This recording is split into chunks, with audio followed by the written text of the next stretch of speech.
ایک ایسا مسئلہ ہے جو لوگوں میں بہت پھیل گیا ہے اور غلط مشہور ہو گیا ہے لوگوں کے اندر۔ لوگ یہ سمجھتے ہیں کہ فلاں بادشاہ وغیرہ آتے ہیں اور وہ نبی صلی اللہ علیہ وسلم کی قبر کی زیارت کے لیے جاتے ہیں۔ آپ کو عمومی طور پہ میں خلاصہ بتاؤں کہ یہاں کے بادشاہ بھی نبی صلی اللہ علیہ وسلم کی قبر کی زیارت نہیں کر سکتے ہیں، قبر کی یعنی کہ قبر تک نہیں جا سکتے ہیں۔ صحیح، ہم بھی جو جاتے ہیں، آپ نے دیکھا ہوگا ہم کہاں تک جا سکتے ہیں؟ جو جالی لگی ہوئی ہے، جالی یہ کس نے لگائی ہے؟ جالی یہ سعودی حکومت نے لگائی ہے، یعنی کہ پرانے زمانے میں جالی نہیں لگی ہوتی تھی۔ اس کے پیچھے، جالی کے پیچھے کیا ہے؟ بہت سے لوگ یہ سمجھتے ہیں، وہ جھانک کر کے دیکھ رہا ہوتا ہے کہ ہمیں قبر نظر آ جائے کسی طریقے سے۔ قبر ناممکن ہے کہ نظر آ جائے، کیونکہ جالی کے پیچھے 3 دیواریں ہیں۔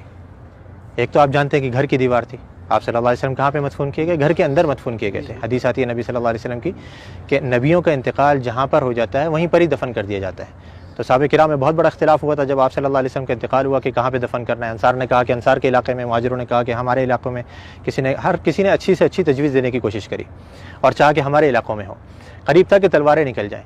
حضرت ابو بکر رضی اللہ عنہ آئے اور آ کر کے حدیث سنائی کہ میں نے نبی صلی اللہ علیہ وسلم سے سنا ہے کہ نبی کا انتقال جہاں ہو جائے وہیں دفن کر دینا چاہیے۔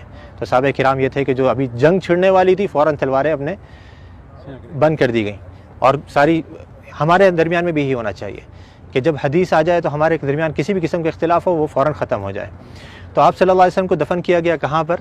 دیکھا گیا کہ آپ کا انتقال ہوا ہے حضرت عائشہ کے گھر کے اندر۔ آپ صلی اللہ علیہ وسلم حضرت عائشہ کی گود میں سر رکھے ہوئے تھے، آپ بیماری کی حالت میں تھے، بہت زیادہ بخار کی تپش میں تھے، تو آپ صلی اللہ علیہ وسلم کو وہیں پر ہی مدفون کر دیا گیا جس جگہ پہ آپ کا انتقال ہوا۔ تو وہ جگہ کون سی تھی؟ گھر۔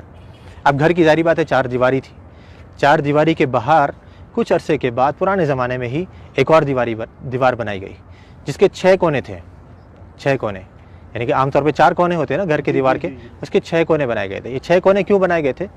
پیچھے کی طرف سے، قبلہ بھی اس طرف ہے، جنوب میں، مدینہ کا جنوب میں قبلہ ہے، گھر ادھر ہے، گھر کے پیچھے کا جو علاقہ ہے وہاں پہ تیکون بنایا گیا تھا، جو دیواریں ہیں وہ تیکون کر کے بنائی گئی تھی۔ کیوں تیکون بنائی گئی تھی؟ تاکہ کوئی شخص جب نماز پڑھے تو اس کی سیدھ نبی صلی اللہ علیہ وسلم کی قبر کی طرف نہیں ہو، ادھر کوئی نماز نہ پڑھ سکے، تاکہ آپ صلی اللہ علیہ وسلم کی قبر سامنے نہیں آئے نماز کے درمیان میں۔ کیونکہ نبی صلی اللہ علیہ وسلم کی حدیث یہاں پہ لکھی ہوئی، آپ نے بورڈ پہ پڑھی ہوگی کہ آپ صلی اللہ علیہ وسلم نے قبرستان میں یا قبر کی طرف رک کر کے نماز پڑھنے سے منع کیا ہے۔ تو وہاں پہ یہ دوسری دیوار بنائی گئی۔ اب 2 دیواریں بنی ہوئی ہیں، تیسری دیوار ان دونوں دیواروں کے درمیان میں بنائی گئی، اس کے باہر نہیں۔ 2 دیواریں بنی ہوئی ہیں، ان کے درمیان میں یہ تیسری دیوار بنائی گئی۔